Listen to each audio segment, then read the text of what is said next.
How's it, Hose? This is going to be like a brief Python tutorial, just like really simple stuff.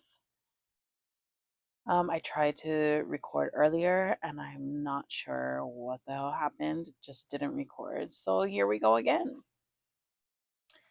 Okay, here I have creating variables in Python.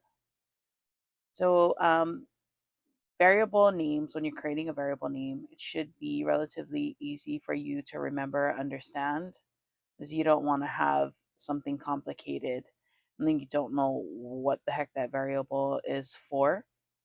They should typically not include symbols other than the underscore, as you can see here in this example right here.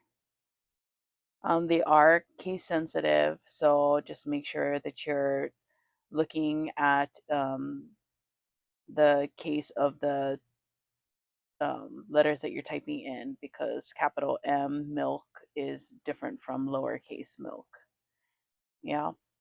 And you should avoid using Python commands like print in your variable name. So your variable name shouldn't be like print underscore animal or anything like that. Just animal is fine.